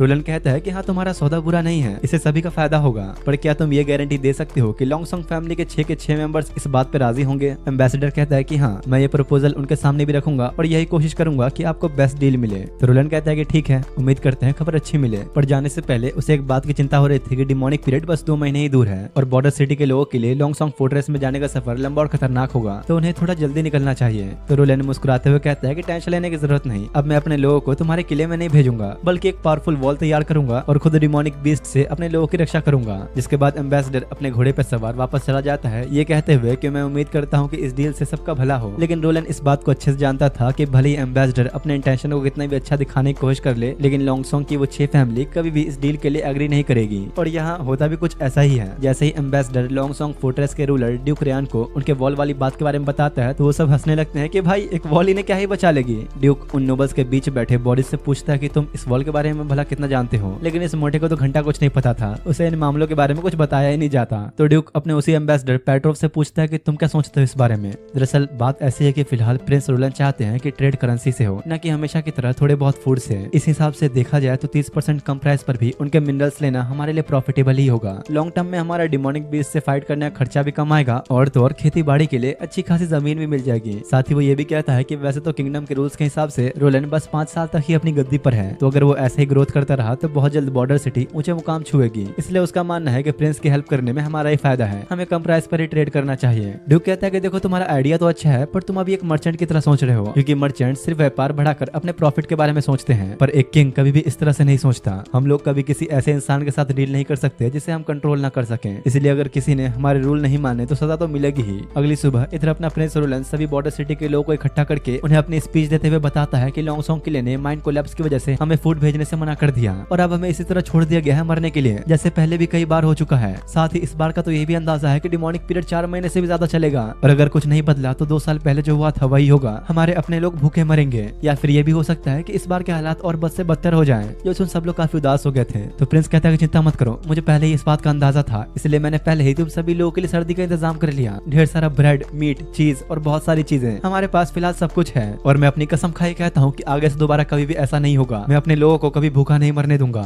जो सुन सब लोग प्रिंस का नाम लेते हुए खुशी से उसे चीयर अप करते हैं। लेकिन दिक्कत यह है कि इस वजह से लॉन्गसोंग फोर्ट्रेस हमसे नाराज हो गया है और उन्होंने धमकी दी है कि हमें सर्दियों में कोई शेल्टर नहीं देंगे। पर आप लोगों को घबराने की जरूरत नहीं, क्योंकि मैं फिलहाल सिटी के वेस्ट में एक स्ट्रॉन्ग वॉल बनाने की तैयारी कर रहा हूँ जो हमारे डिमोनिक पीरियड में काम आएगा। और मैं इस बात की गारंटी दे सकता हूँ कि वो जो भी डिमोनिक बीस्ट है जिनसे हम लोग इतने सालों से डरते आ रहे हैं वो मामूली जानवर से कोई बहुत ज्यादा खतरनाक नहीं है। और सिर्फ इसके लिए मैं एक आर्मी तैयार कर रहा हूँ, मलेशिया आर्मी, जिसमें तुम लोग शामिल हो गए। जो कोई भी अपने घर को बचाना चाहता है और इस सिटी की रक्षा करना चाहता है वो मलेशिया आर्मी में ज्वाइन हो जाए। हर एक मेंबर को 25 सिल्वर कॉइंस मिलेंगे और अगर कोई बैटल में मारा गया तो उसकी फैमिली को 5 गोल्ड कॉइंस कंपनसेशन के तौर पर। तो अब फैसला तुम लोगों का है, क्या तुम लोग लॉन्गसोंग के उन झुग्गी झोपड़ियों में रहकर भूख से मरना पसंद करोगे या फिर ठंड और मॉन्स्टर्स के डर के बिना यहाँ इज्जत से मरना चाहोगे? अगर सच में तुम लोग अपने परिवार को और अपने दोस्तों को बचाना चाहते हो तो फिर हमारे साथ जुड़ जाओ। अब से तुम लोग की रक्षा करना मेरी जिम्मेदारी है। जो सुन आसपास सभी लोग जोश में आते हुए कहते हैं कि हम लड़ेंगे, हम बचाएंगे अपने शहर को। रात में अब जब वो नीना और अना के साथ बैठा होता है तो कार्टर से पूछता है कि आखिर उस शिपमेंट का क्या हुआ। तो वो कहता है कि हाँ पहुंच तो गया है, लेकिन प्रिंस आपको भला इतना पाउडर, आइस और स्नो क्यों चाहिए? नहीं ज्यादा कुछ नहीं, बस वो मेरे नेक्स्ट एक्सपेरिमेंट के लिए है, तुम लोगों के लिए एक नया मैजिक। कुछ देर बाद जब वो अपने रूम में वापस आया तो उसके सामने एक ग्लास में वाइन पड़ा हुआ था, पर जैसे ही वो पीने जा रहा होता है खिड़की पर एक पत्थर आके लगता है। रोलन चेक करने के लिए आगे बढ़ता ही है कि तभी एक औरत अचानक कहीं से आके उसे गले पे चाकू रख देती है। वो डर के मारे जरा भी हिल नहीं पाता, ये सोचते हुए कि आखिरकार ये असैसिन आज मुझे मार ही देगा। लेकिन तभी वो उसे आगे की तरफ धकेलते हुए कहते हैं कि हम लोग दुश्मन नहीं है, मैंने सही कहा ना। तब रोलन की नजर उसके कपड़ों पर लगे सेक्रेट माउंटेन के सिंबल पर जाती है, जो देख वो समझ गया कि ये वो असैसिन नहीं है, शायद ये विच एसोसिएशन से कोई है। वो कहते हैं कि अरे वाह, देखते ही समझ गए, काफी पढ़े लिखे लगते हो। और अपने चेहरे से कपड़ा हटाते हुए अपना नाम बिबिल बताती है। उसकी खूबसूरती देखकर तो बेचारे रोलन का मुंह खुला खुला ही रह जाता है, मतलब कि ये भी एक विच ही है। तो पूछता है कि अगर तुम्हारा मुझे मारने का इरादा नहीं है तो आखिर तुम यहाँ पर हो क्यों? बिबिल पहले तो शुक्रिया अदा करती है एना और नीना को बचाने के लिए, क्योंकि जब मुझे पता चला कि तुम लोगों ने एक विच को पकड़ लिया तो मैं उसे बचाने आई थी, पर यहाँ आकर जब मैंने देखा कि तुमने खुद उसकी जान बचाई तो मैं भी बहुत हैरान थी। हालांकि मुझे अब तक ये समझ नहीं आया कि आखिर तुम इतने लकी हो जो विचेस को मॉन्स्टर नहीं मानते, पर फिर भी विच एसोसिएशन की तरफ से मैं तुम्हारा शुक्रिया अदा करती हूँ। बिबिल अब उसके बेड पे बैठते हुए कहते हैं कि आओ जरा बैठ के बात करते हैं। रोलन बेचारा थोड़ा तो डरा हुआ था, पर एक लड़के जब खुद बेड पे बुलाया तो आखिर वो मना कैसे करता। जब उसे यकीन हो जाता है कि चलो मैं सेफ हूँ तो वो पूछता है कि आखिर तुम चाहती क्या हो। तो बिबिल उसकी जुल्फों को सहलाते हुए कहते हैं कि मैंने अब तक जितने भी लोगों को देखा उनकी आंखों में विचेस के लिए डर होता है, पर तुम बहुत अलग हो, तुम्हारी आंखों में हमारे लिए उत्सुकता दिखती है। बिबिल बताती है कि जब से मैं यहाँ आई इस पूरे हफ्ते मैंने तुम्हें बस इनविजिबल होकर ऑब्जर्व किया, पर लगभग तुम्हारी हर एक चीज देखी, हाँ जो तुम सोच रहे हो वो भी। तो रोलन पूछता है कि तो भला अब क्यों सामने आई? तो बिबिल बताती है कि तुम्हारी एक मेड ने तुम्हारे वाइन में पॉइजन मिलाया था, अगर मैं सामने नहीं आती तो तुम अब तक रेस्ट इन पीस हो चुके होते। जो सुन रोलन भी हैरान था कि मेरे ही लोग मुझे मारना चाहते हैं। बिबिल कहते हैं कि हाँ सही कहा, तुम्हारा ये घर जितना तुम सोचते हो उतना भी सेफ नहीं है। रोलन जब उसका शुक्रिया अदा करता है तो वो कहते कि नहीं, रहने दो, तुमने ऐना की जान बचाई और मैंने तुम्हारी, हिसाब बराबर। साथ ही मैं ऐना और नीना को अपने साथ ले जा रही हूँ। रोलन पूछता है पर क्यों, कहाँ ले जाओगी? वहीं जहाँ हमारी विच एसोसिएशन है, क्योंकि सिर्फ वही एक जगह है जहाँ हम जैसे विचेस शांति और सुकून से रह सकती हैं। तो रोलन कहता है कि नहीं, ऐसी कोई बात नहीं है, मेरे साथ रहने में भी उन्हें कोई दिक्कत नहीं होगी, ये मैं वादा करता हूँ। नहीं, अभी एक चीज है जो तुम नहीं कर सकते, तुम उन्हें सेक्रेड माउंटेन तक गाइड नहीं कर सकते और वही उनकी असली जगह है। तो रोलन पूछता है क्या तुम नॉर्थ के माउंटेन्स की बात कर रही हो? लेकिन वो कोई जवाब नहीं देती। देखो मैं तुम्हें साफ बता दूं कि मैं उन्हें ऐसे ही जाने नहीं दे सकता। डिमोनिक पीरियड बस 2 महीने ही दूर है, पूरा माउंटेन स्नो से भर जाएगा और हर जगह सिर्फ और सिर्फ मॉन्स्टर्स भरे पड़े होंगे। तो मैं नीना और एना को ऐसी जगह भला कैसे जाने दे सकता हूँ? वो बिबिल से कहता है कि अच्छा होगा कि तुम और तुम्हारी बाकी विजेस हमारे शहर में ही रुक जाएं जब तक सर्दियां खत्म नहीं हो जाती, और विंटर के बाद सेक्रेड माउंटेन की तरफ निकल जाना। जो सुन बिबिल समझ गए कि ये पूरी विच एसोसिएशन को सिटी में लाने की बात कर रहा है। हालांकि उन लोगों के लिए आइडिया इतना बुरा नहीं है, पर फिर भी वो मना कर देती है, क्योंकि भले ही रोलन विचेस से नहीं डरता पर यहाँ के लोग डरते हैं, और अगर ये बात चर्च को पता लग गई तो वो उन सबको मारने के लिए आ जाएंगे। बिबिल पूछती है कि आखिर तुम इतना बड़ा रिस्क क्यों लेना चाहते हो, जबकि तुम्हारे लिए भी उन दोनों को भेज देना ही सही है? तो रोलन कहता है कि ऑब्वियस सी बात है, वो लोग मेरे लिए जरूरी है। बिबिल पूछती है तो फिर क्या तुम अपने और इस बॉर्डर सिटी के फायदे के लिए एना की जान खतरे में डालना चाहते हो? यहाँ रोलन को ये जानने को मिलता है कि जब विचेस 18 साल की होती हैं तो उनकी लाइफ का बहुत ही बड़ा टेस्टिंग फेज शुरू होता है। ज्यादातर विचेस डिमोनिक पीरियड के बीच ही अवेकन होती हैं, और जो भी 18 साल से पहले अवेकन नहीं होती वो कभी भी विच नहीं बन पाती, और जो बन चुकी होती हैं उन्हें हर साल अपने अवेकनिंग के दिन डिमोनिक पोजेशंस झेलना पड़ता है। उनका पूरा शरीर अपने लिमिट तक पहुंच चुका होता है, बॉडी सारा खून बाहर फेंकने लगता है और आंखें तो मानो बाहर ही आ जाती हैं। तब अगर वो इस दर्द को सर्वाइव कर जाए तो उनका शरीर 4-5 दिन में रिकवर हो जाता है, लेकिन अगर वो फेल हो गई, सह नहीं पाए, तो उनकी बहुत ही दर्दनाक मौत होती है। उनका पूरा शरीर ऐसे जल के राख हो जाता है कि जैसे किसी ने उन्हें आग की भट्टी में ही डाल दिया हो। बिबिल कहते हैं कि सिर्फ इसलिए बहुत सारी विचेस 18 साल पे ही मर जाती हैं। एना भी जल्द ही अपने अवेकनिंग स्टेज पे पहुंचने वाली है, इसलिए प्लीज तुम समझो, उसका हमारे साथ एसोसिएशन में रहना ही ज्यादा अच्छा होगा। वो कहती है कि देखो मैं जानती हूँ कि एना और नीना तुम्हारे लिए इंपॉर्टेंट है, पर कम से कम उन्हें एक जीने का चांस तो मिलना चाहिए। जो सुन रोलन भी मान जाता है, क्योंकि अगर एना को कुछ भी हुआ तो वो खुद को कभी माफ नहीं कर पाएगा। तो बिबिल उसे थैंक्स कहते हुए गायब हो जाती है। रोलन अब एना के रूम में जाकर उसे सब कुछ समझाता है कि तुम्हारा यहाँ से जाना कितना जरूरी है, लेकिन हैरानी की बात तो ये थी कि एना जाने से साफ इनकार ही कर देती है। तो बिबिल खुद सामने आकर समझाती है कि तुम्हारे लिए कितना खतरनाक हो सकता है, पर एना का साफ कहना था कि मैं सब सह लूंगी, अगर मैं प्रिंस के साथ हूँ तो मतलब मैं सेफ हूँ, इसलिए मैं यही रहूंगी। जो देख रोलन कुछ बोल ही नहीं पाता। बिबिल भी उसकी बात की रिस्पेक्ट करते हुए मान जाती है और कहती है कि ठीक है, मदद के लिए मैं भी सिटी में ही रुकूंगी, और प्रिंस के पास आके धीरे से कहती है कि अब ये तुम्हारी जिम्मेदारी है, इसका ख्याल रखो। वो भी ये चीज देखकर खुश था कि एना ने उसके साथ ही रहने का फैसला किया। अगली सुबह जैसे ही रोलन सोकर उठा तो कार्टर आके बताता है कि दरअसल आपकी मेड राया मरी हुई पाई गई और आसपास किसी के होने का निशान भी नहीं था। ये सुन रोलन समझ जाता है कि जरूर ये बिबिल का ही काम होगा। वो बिना सबूत छोड़े उसे मार के भी चली गई, लेकिन अगले ही पल वो उसके रूम में आ जाती है और कहती है कि देखो शायद मैं तुम्हारे लिए कुछ काम का लेकर आ गई, और रोलन को एक पेपर दे देती है जिसमें लिखा था कि कौन उसे मारना चाहता है। और हाँ, तुम ये मत सोचना कि मैंने तुम्हारी मेड को मारा, उसने अपने दांतों में पहले से कोई पॉइजन छुपा रखा था, और जैसे ही मैं उसके पास पूछताछ के लिए गई उसने वो पॉइजन ही निगल लिया। मैंने बस हालात को एक्सीडेंट की तरह दिखाने की कोशिश की है। बिबिल के दिए हुए उस सबूत को पढ़कर रोलन को पता लगता है कि ट्राया की बहन को किडनैप करके उसे ये काम करने के लिए मजबूर किया गया था। पर सबसे बड़ी हैरानी की बात तो ये थी कि ये खुद उसकी बहन ने करवाया, जो अपने भाई को ही जान से मारना चाहती है।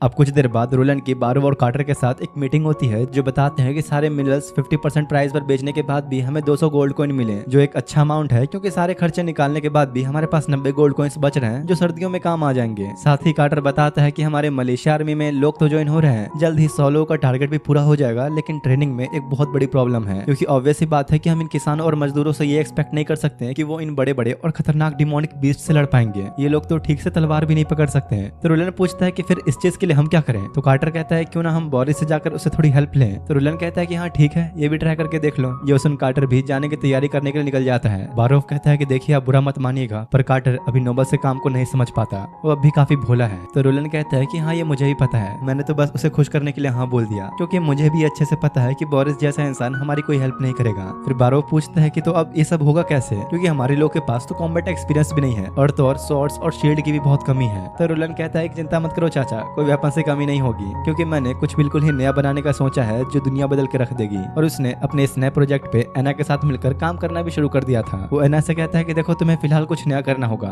सारी की सारी फ्लेम एनर्जी अपने फिंगर टिप पे फोकस करो तब तक जब तक ये ब्लू कलर जैसा ना बन जाए। पर एना इसे सही से नहीं कर पाती और थक के उसकी बाहों में गिर जाती है। एना कहती है कि मेरी इतनी एनर्जी आज तक तो यूज नहीं हुई, आखिर आप बनाना क्या चाहते हो? मैं तुम्हें ऐसे बता के समझा तो नहीं सकता, बस इतना समझ लो कि मेरे इस आविष्कार के बाद एक नया एरा शुरू होगा। रात में अब जब भी बिल प्रिंस से मिलने मिलने आए तो उसके बनाए ब्लूप्रिंट्स लेकर आती है जो उसने अब ले लिए हैं, और कहती है कि ये चीज तो आज तक के इतिहास में किसी ने नहीं बनाई, ये हमारे एसोसिएशन के लिए भी काफी यूजफुल होगा। हाँ ठीक है, अगर ऐसा तो फिर रख लो, मैं दोबारा बना लूंगा। बिबिल कहती है कि वैसे मैं एना से अब काफी जेलस हो रही हूँ, क्योंकि उसके पास कोई है जो हर पल उसका ख्याल रखता है और खुद से भी ज्यादा भरोसा करता है। विच बनने के बाद मैंने आज तक किसी पे भरोसा नहीं किया, पर अब एना और तुम्हें देख के मुझे ऐसा लग रहा है कि मैं काफी ज्यादा बदल रही हूँ। सुबह होने पर प्रिंस कार्टर के साथ बोरिस से मिलने के लिए जाता है, जहाँ उन्हें बोरिस का महल कुछ ज्यादा ही शानदार और आलीशान लग रहा था। उनके पहुंचने पर बोरिस बड़े ही फेक तरीके से उनका वेलकम करता है, जो कि रोलन को साफ पता चल रहा था कि ये बस दिखावा कर रहा है। इसलिए वो अब सीधा अपने मुद्दे की बात पर आते हुए कहता है कि मुझे अपने मलेशियन आर्मी में कुछ इंस्ट्रक्टर्स, अच्छे वेपन्स और फाइटर्स चाहिए ताकि हम बॉर्डर सिटी को प्रोटेक्ट कर सकें। और जैसा रोलन को अंदाजा था, वो बहाना मारते हुए कहता है कि मुझे माफ करना, मेरे सोल्जर्स अभी काफी थके हुए हैं, और उन्हें एक बॉक्स देते हुए कहता है कि बस मैं फिलहाल आप लोग की इतनी मदद कर सकता हूँ। कार्टर ने जब बॉक्स खोला तो उसमें सिर्फ एक ही गोल्ड कॉइन होता है। कार्टर को तो बड़ा ही गुस्सा आ रहा होता है, लेकिन रोलन उसे शांत रहने को कह के खड़े होते हुए उसे थैंक्स कहकर वापस चला जाता है। रास्ते में कार्टर माफी मांगते हुए कहता है कि प्लीज मुझे माफ कर दीजिए, मेरे कहने पे आप वहाँ गए और उसने आपकी ऐसी बेइज्जती की। रोलन कहता है कि तुम इसकी टेंशन मत लो, मैं तो बस तुम्हें इन नोबल्स की असलियत दिखाना चाह रहा था। वैसे भी मेरे पास मेरा अपना प्लान है, और अब से मैं मलेशियन आर्मी को खुद ट्रेनिंग दूंगा, भले ही वो गाँव के कुछ आम लोग ही क्यों ना हो, अब वही मेरी आर्मी बनेंगे। जिसके बाद अगले दिन प्रिंस मलेशिया आर्मी के सभी वॉलंटियर्स को मेन वॉल के सामने जमा करता है और उन्हें हायर करने के लिए ये अनाउंस करता है कि सभी को 10 सिल्वर कॉइंस पर मंथ और साथ ही में भरपूर खाना और रहने की सुविधा दी जाएगी। रोलन अच्छे से जानता था कि इन लोगों को अपनी तरफ करने के लिए इतना बहुत होगा। इन्हीं लोगों के बीच वोनर नाम के एक बंदे को दिखाया जाता है जिसका भूख से बुरा हाल था, तो उसके दोस्त मजाक उड़ाते कि भाई तू ठीक तो है ना, कहीं तो सिक्के देखने से पहले ही ना मर जाए, लेकिन अगर तुम मर गए तो तुम्हारी माशुका का क्या होगा। असल में वोनर अपनी गर्लफ्रेंड के लिए ही इस आर्मी में ज्वाइन होना चाहता है ताकि अच्छे खासे पैसा कमाकर उसे शादी कर सके, क्योंकि साल के एंड होने से पहले वो उसे शादी के लिए प्रपोज करना चाहता है। तभी इधर कार्टर प्रिंस की एंट्री अनाउंस करते हुए सभी को एक लाइन में खड़ा होने के लिए कहता है। रोलन को इस तरह अपने सामने खड़ा देख वोनर बहुत हैरान था, क्योंकि वो पहली बार किसी रॉयल पर्सन को इतने पास से देख रहा है। रोलन कहता है कि देखो तुम लोग ये मत समझना कि तुम बस कमाने के लिए यहाँ पर हो, तुम यहाँ अपने जमीन, अपने घर और अपने परिवार वालों को बचाने के लिए आए हो। अब तुम सभी लोग मलेशिया आर्मी के मेंबर्स हो, तो ध्यान रखना कि ट्रेनिंग टफ होगी, लेकिन हाँ उसका इनाम भी मिलेगा। जो कोई भी ट्रेनिंग में अच्छा करेगा और पास होगा उन्हें लंच में एक्स्ट्रा एग मिलेगा, क्योंकि यहाँ पर इन लोगों के लिए नॉर्मल सा एग, अंडा एक लग्जरी आइटम है, इसलिए वो लोग तो बहुत खुश होते हैं। फिर अब रोलन अब तक की सबसे बेस्ट हंटर आयरन एक्स को उन सभी से मिलवाते हुए कहता है कि तुम लोगों को अब से यही ट्रेन करेगा। कार्टर इस फैसले से खुश तो नहीं लग रहा था, पर प्रिंस इस बात पर ध्यान न देते हुए सभी से कहता है कि देखो जो भी अच्छा करेगा उसके रैंक को और ऊपर बढ़ाया जाएगा, अब चाहे वो कैसे भी करे। जिसके बाद तुरंत ही आयरन ऐलान करते हुए अपनी ट्रेनिंग का पहला शिफ्ट शुरू करता है, जिसमें सभी लोगों को बस 30 मिनट तक सीधा खड़े रहना है बिना हिले। जो ये कर लेगा उसे एक एग और एक गिलास दूध मिलेगा। जिसके बाद बस इस 30 मिनट के अंदर ही सभी की हालत बहुत बुरी हो जाती है। अपना वोनर भी बेचारा पूरी कोशिश करके कैसे भी करके 30 मिनट तक खड़ा रहता है। वो लोग काफी थक तो गए थे, पर साथ ही खुश भी कि चलो आपसे कुछ नया सीखने को मिलेगा। आयरन कार्टर को अपनी पहली ट्रेनिंग का रिपोर्ट देता है, जिसे देख के साफ पता लग रहा था कि इन दोनों में अब तक कुछ खास दोस्ती नहीं हुई है। इधर वोनर और उसके दोस्त सोच रहे होते हैं क्या सही में प्रिंस ने जो बोला है वो करेंगे भी या नहीं, क्योंकि नोबल्स पे तो आजकल कोई भरोसा ही नहीं करता।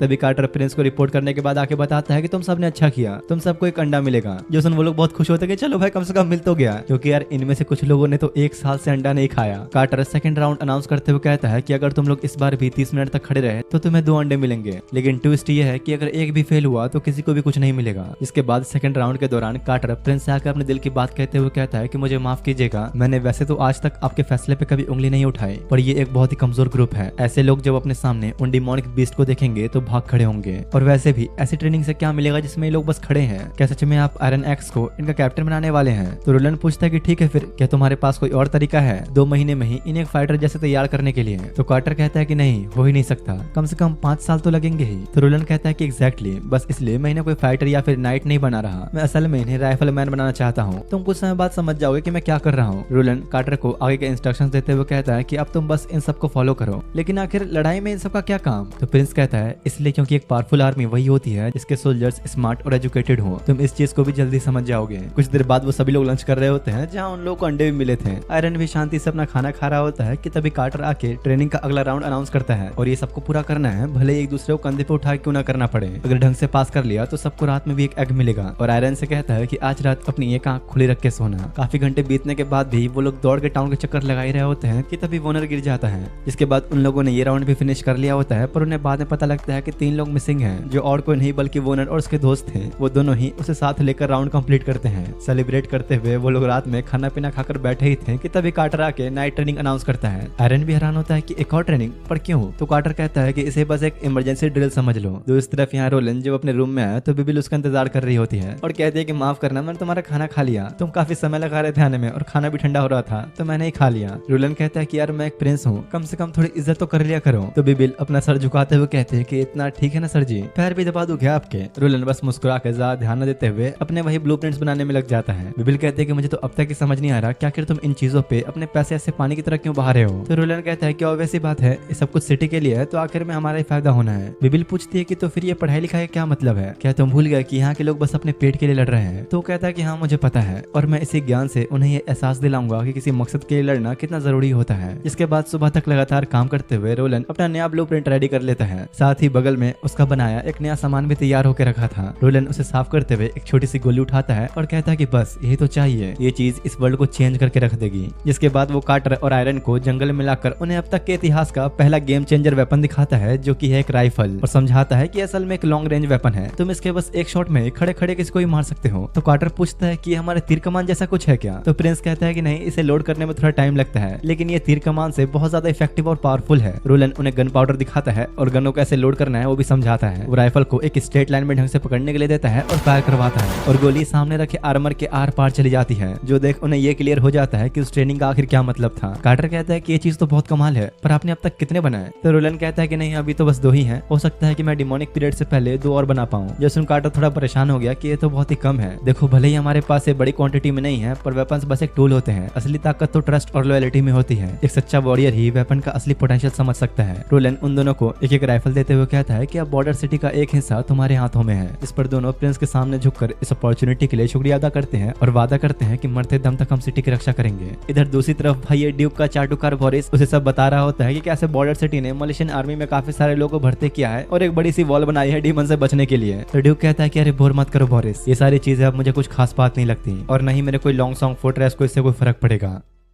अब कुछ दिनों बाद का सीन दिखाया जाता है जहां मलेशिया आर्मी की ट्रेनिंग अब भी चल रही थी। ग्रेहाउंड समझ जाता है कि ट्रेनिंग ऐसे ही फालतू में नहीं हो रही, अगर सब कुछ ऐसा ही चलता रहा तो जल्दी ये लोग एक योद्धा जितने काबिल बन जाएंगे। अगर तुम लोग भूल गए तो मैं बता दूं कि प्रिंस ने जिन कैप्टन्स को अपने पास बुलाया था, ये ग्रेहाउंड उनमें से ही एक है, जिसके उस समय प्रिंस को देख के बहुत फट रही थी। वहीं वो दूसरे कैप्टन ब्रायन से ही मिलता है और उसे कहता है कि यार तुम्हारी शॉर्ट स्किल्स भी तो काफी अच्छी है, तुम तो मलेशियन आर्मी में आराम से ज्वाइन हो सकते हो। मुझे यकीन है कि तुम्हारे टैलेंट से प्रिंस जरूर इंप्रेस होंगे और हो सकता है कि वो तुम्हें एक नाइट भी बना दे। तो ब्रायन पूछता है क्यों ना फिर हम दोनों साथ में ज्वाइन करें, पर उसके साथ यही तो दिक्कत थी, ग्रे को खुद की पोटेंशियल पे ही विश्वास नहीं था। उसे खुद नहीं यकीन था कि वो सच में ऐसा कुछ कर भी सकता है। बिल्कुल एक अंडर कॉन्फिडेंट बंदा जिसे ना खुद पे और ना खुद के टैलेंट पे विश्वास है। वो ब्रायन को मना करते हुए कहता है कि नहीं, मुझे फिलहाल इसकी जरूरत नहीं, मैं फिलहाल एक सिटी गार्ड होकर ही ठीक हूँ, मेरे लिए इतना काफी है। दोनों साथ में थोड़ा घूमते फिरते जंगल के अंदर एक घर टाइप एरिया में पहुंचते हैं जहाँ पर काफी सारे वॉरियर्स थे, लेकिन साथ ही कुछ लोग ऐसे भी थे जिन्हें ब्रायन ने कभी देखा नहीं था। दोनों को देखते ही उनमें से एक बंदा उन्हें पहचान लेता है और कहता है कि मेरे पास तुम लोग के लिए एक अच्छा जॉब ऑफर है, अगर तुम लोग ये एक्सेप्ट कर लेते हो तो तुम्हें एक नाइट बना दिया जाएगा। जो सुन ब्रायन और ग्रे भी हैरान होते हैं, पर साथ ही साथ एक्साइटेड भी कि आखिर ऐसा क्या काम है।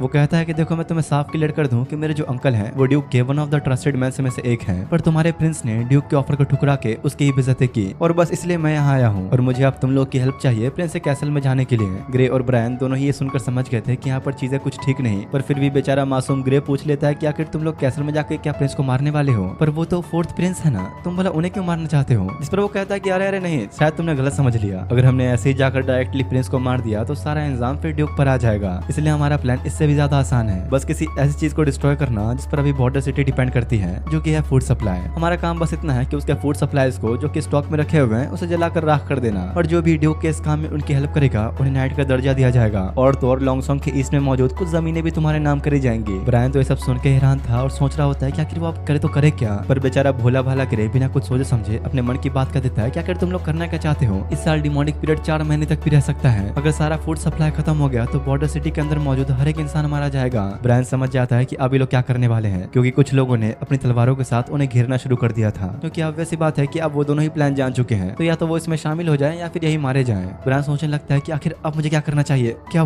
बोलूं इन्हें, और तभी वो उनसे पूछता है कि आखिर तुम लोग कैसल में घुसोगे कैसे, क्योंकि सारा फूड सप्लाई तो अंदर लॉक करके सेफ रखा गया है। तो बंदा हंसते हुए कहता है कि इसलिए तो बस तुम लोग यहाँ पर हो, मुझे ये अच्छे से पता है कि तुम्हें कैसल में जाने का एक सीक्रेट रास्ता पता है, जिससे हम उस कुएं में निकलेंगे जो कि प्रिंस कैसल के अंदर है, इसलिए बस तुम्हारा काम होगा हमें वहां तक चुपचाप ले जाना। ब्रायन तो ये सब सुन होशी उड़े हुए थे, क्योंकि उसका हमेशा सपना था एक नाइट बनने का। वो इस प्लान के लिए हाँ करने ही वाला होता है कि तभी ग्रे चिल्ला देता है और कहता है कि आखिर तुम लोग करना क्या चाहते हो, एक नाइट कभी भी अपने प्रिंस को धोखा नहीं देता, वो हमेशा अपने मरते दम तक कमजोरों की मदद करते हैं, और तुम कह रहे हो कि हम एक नाइट बनने के लिए एक पूरे शहर को मार दें। जो सुन ब्रायन होश में आ गया और समझ जाता है कि अगर अभी ग्रे ना होता तो वो कितना गलत फैसला ले लेता, पर इस छपरी जैसी शक्ल वाले बंदे को जरा भी ये बात पसंद नहीं आती और अगले ही पल अपनी अपनी तलवार से ग्रे को मार देता है। अपने दोस्त को अपनी आंखों के सामने मरता देख ब्रायन को खून तो खोल रहा था, लेकिन वो ये अच्छे से जानता था कि वो फिलहाल तो इनसे जीत नहीं सकता, इसलिए फिलहाल ब्रायन को उनकी बात माननी पड़ती है। तो अब उनका साथ देते हुए ब्रायन उन्हें कैसल में ले जाने के लिए वही सीक्रेट रास्ता दिखा देता है। हालांकि वो बिल्कुल भी अपने प्रिंस को धोखा नहीं देना चाहता, वो बस किसी तरह ग्रे का बदला लेना चाहता है। इसलिए जब वो लोग सीढ़ियों से नीचे उतरते हुए उस सीक्रेट रास्ते की तरफ जा रहे होते हैं, ब्रायन उनमें से एक को दबोच लेता है और उसे पकड़ के सीढ़ियों से लुढ़कता हुआ नीचे ले गया। अगले ही पल स्टोरेज रूम में ब्रायन के सामने मौजूद वो सभी लोग उसे मारने के लिए तैयार खड़े थे। उसका चेहरा देखकर साफ पता लग रहा था कि वो भी फिलहाल पीछे हटने के मूड में तो नहीं है। वो लोग चारों तरफ से ग्रुप बनाकर उसे घेर कर हमला करने की कोशिश तो करते हैं, पर ब्रायन की स्वॉर्ड स्किल्स इतनी बेहतरीन थी कि उन सबको बारी बारी करके थोड़ी देर में निपटा देता है। आखिर में वही छपरी जैसे दिखने वाला बंदा बचा होता है जिसने ग्रे को मारा था। ब्रायन जैसे उसे मारने के लिए अपनी तलवार उठाता ही है कि तभी एक दूसरा बंदा आते हुए उसे स्टैब कर देता है और अपना मास्क हटाते हुए बताता है कि शायद तुम मुझे पहचानते ही होगे, मैं हूँ Lord Viper, long song fortress का सबसे ऊंचे ओहदे वाला नाइट। वो ब्रायन से कहता है कि आज तो तुम्हारा मरना फिक्स है, भले ही तुम अभी ईमानदारी दिखा रहे हो, पर कल को मरने के बाद सारा इल्जाम तुम पर ही डलेगा, क्योंकि तुमने अपने ही प्रिंस को धोखा देकर हमें कैसल में आने दिया। ब्रायन का खून तो बहुत बह चुका था, पर फिर भी हार न मानते हुए उस पर हमला करने की कोशिश करता है, पर साफ दिख रहा था कि उस नाइट के पास कितना एडवांटेज है और अपने कपड़ों का इस्तेमाल करते हुए ब्रायन को डिस्ट्रैक्ट करके उसे बहुत ज्यादा जख्मी कर देता है। और जब वो ब्रायन को जान से मारने वाला था कि तभी वो घुंघराले वाला बंदा कहता है कि रुक जाओ, इसे मैं खुद अपने हाथों से मारूंगा। वो ब्रायन को एक दर्दनाक तरीके से मारना चाहता था, जो देख उसे भी लगा कि अब मैं नहीं बच पाऊंगा और अपने दोस्त ग्रे से माफी मांगता है कि वो उसका बदला नहीं ले पाया। लेकिन तभी वो अपने पास किसी लड़की को बैठे देखता है जो और कोई नहीं बल्कि बिबिल होती है। वो अगले ही पल उन सबके सामने आते हुए कहते हैं, क्या यार तुम लोग किसी और के घर में आकर इतना शोर क्यों मचा रहे हो। वाइपर उसे देखते ही बिबिल के ऊपर भी वही सेम ट्रिक अप्लाई करके उसे मारने का सोचता है, पर इससे पहले कि वो अपना अटैक ढंग से लैंड भी कर पाता, बिबिल उसका एक हाथ ही काट डालती है और उनसे कहते हैं कि अब तुम क्या चाहते हो, तुम सबको मरना है क्या। जिसके बाद जब अगली सुबह ब्रायन की आंख खुली तो खुद प्रिंस उसके सामने खड़े होते हैं, जो देख ब्रायन सब कुछ समझाने की कोशिश करता है जो भी उसके और ग्रे के साथ हुआ, जिस पर रोलैंड कहता है कि नहीं रहने दो, मैं अच्छे से जानता हूँ कि तुम लोगों के साथ क्या हुआ है, मुझे खुशी है कि तुम यहाँ के लोगों के लिए अपनी आखिरी सांस तक लड़े,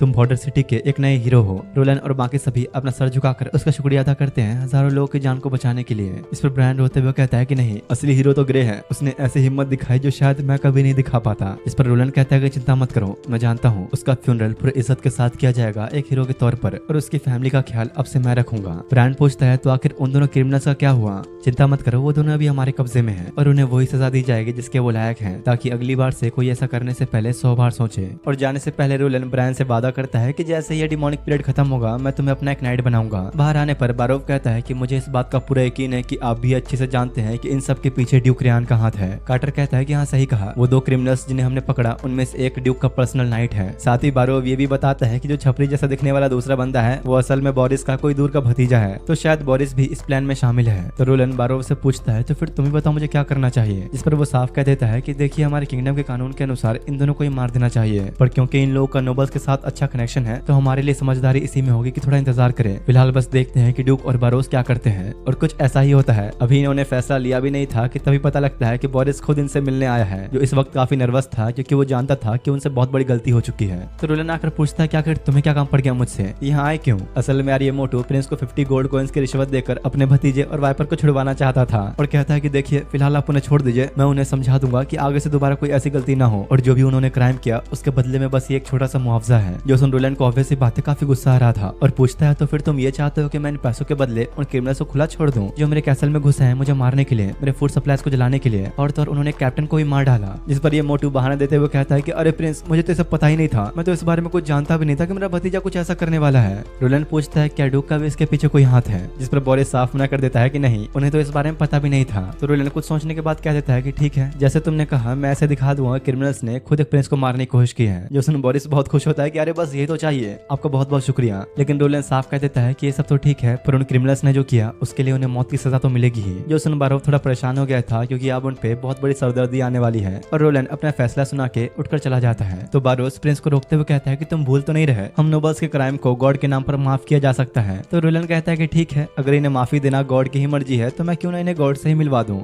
और रोलैंड ठीक ऐसा ही करता है, पूरे शहर के लोगों को इकट्ठा करके उन्हें बताता है कि आखिर इन दोनों ने क्या किया और क्यों इन्हें सजा मिल रही है, ये समझाते हुए कि कैसे इन लोगों ने हमारे फूड सप्लाई को ही खत्म करने की कोशिश की, और तो और हमारे one of the best captains grey hound को ही मार डाला। जो सुन आसपास खड़े सभी लोग बहुत ज्यादा भड़क जाते हैं और रोलैंड ब्रायन और ग्रे को उनका हीरो घोषित करते हुए बोरिस के सामने ही दोनों को लटकाकर मार देता है।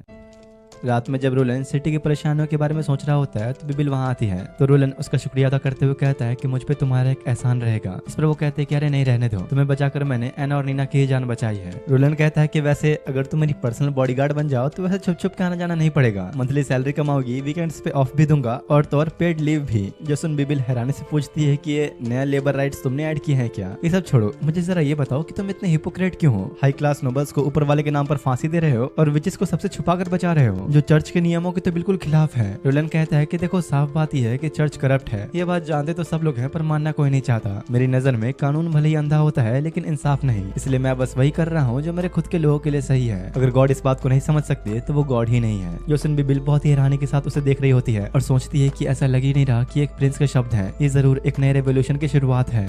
इधर कुछ दिनों बाद ब्रायन ग्रे हाउंड की कब्र के पास उससे मिलने आता है, ये बताने के लिए कि कैसे वो अब प्रिंस की बदौलत एक नाइट बन चुका है। साथ ही प्रिंस ने एक विच के जरिए मेरी जान बचाई। वो उसी कब्र के पास एक फूलों का गुलदस्ता रखते हुए कहता है कि बस अब मैं भी तुम्हारी तरह अपने शहर को बचाने के लिए अपने अंतिम पलों तक लड़ूंगा, क्योंकि तुम अब यहाँ के एक नए हीरो हो। दूसरी तरफ भाई ड्यूक का चाटुकार बोरिस उसे सब बता रहा होता है कि कैसे उसकी बात न मानते हुए प्रिंस ने उसके भतीजे और रैपर को सबके सामने सूली पर लटका दिया और कहता है कि अब बस ऑर्डर दो, हम उसके पूरे शहर को जड़ से उखाड़ कर खत्म कर देंगे और उस साले प्रिंस की खोपड़ी को तो मैं खुद आपके पास लेकर आऊंगा। ड्यूक चुपचाप पहले तो उसकी बातें सुनता है और अपने एम्बेसडर पेट्रोव से पूछता है, तो बताओ तुम क्या सोचते हो इस बारे में? इस पर वो साफ कह देता है कि नहीं, ये बिल्कुल भी सही फैसला नहीं है। अगर हमने बॉर्डर सिटी पर अभी अटैक किया तो हमें वहाँ के सारी पॉपुलेशन को ही सेक्रीफाइस करना पड़ेगा और तो और उनके फोर्थ प्रिंस को मारने के बाद रॉयल फैमिली से हमारे कनेक्शन पूरी तरह से टूट जाएंगे। तो बोरिस पेट्रोव पर चिल्लाते हुए कहता है कि तुम तो सच में एक डरपोक हो, क्या चाहते हो फिर? प्रिंस ने जो हमारी बेइज्जती की उसे हम सह लें और हाथ पे हाथ धरे बैठे रहें? पर पेट्रोव अपना फैसला नहीं बदलता, क्योंकि अभी तो हम मौके का फायदा उठा के उन पे हमला कर भी देंगे, लेकिन वॉर खत्म होने के बाद हमारी दुश्मनी सिर्फ बॉर्डर सिटी से नहीं होगी बल्कि फोर्जा किंगडम की पूरी रॉयल फैमिली से होगी। ड्यूक को उसकी बातें थोड़ी लॉजिक वाली लगती है और कहता है कि ठीक है, फिर तुम ही कोई तरीका बताओ। तो पेट्रोव उनके सामने 3 ऑप्शन रखता है जो कि यूजफुल भी होंगे। पहला, स्कॉच अर्थ, हम उनके हर जगह से आने वाले सारे फूड सप्लाईज पर एक होड़ लगा देते हैं, जिसके बाद रोलन और उसके लोगों का भूखा मरना होता है। दूसरा, सारे एंट्री पॉइंट्स को लॉक करवा के प्रिंस के पास आने वाली सारी मदद को रुकवा दें। और या फिर तीसरा और सबसे आसान रास्ता, हम लोग डिमोनिक पीरियड आने का वेट करते हैं, उनका खात्मा तो ये डीमंस ही आसानी से कर देंगे, तो फिर हमें कुछ करने की क्या जरूरत। अगर फिर भी रोलन के इस तरह जिंदा बच गया तो उसे बादे मार देंगे और सारा का सारा इंजाम उन मॉन्स्टर्स पर डाल देंगे। अब तो यार मुझे सही में लग रहा है कि रोलन को अकेला टक्कर देने वाला सिर्फ यही बंदा है। इधर दूसरी तरफ रोलन ने मिडिवल एज को हमेशा के लिए बदलने का फैसला कर लिया होता है। वो अपने सारे भरोसेमंद लोगों को बुला के एक बड़ा सा लोहे का ढांचा उनके सामने रखता है और एना से कह के फायर मैजिक से उसे एक्टिवेट करवाता है, जिसके बाद काफी सारा पानी उबलने लगा और आसपास के सारे गियर्स रोटेट करना शुरू कर देते हैं और ऊपर से काफी सारा भाप निकलता है, जो देख सभी हैरान थे, क्योंकि रोलन ने इस मिडिवल एज में एक स्टीम इंजन का आविष्कार कर दिया।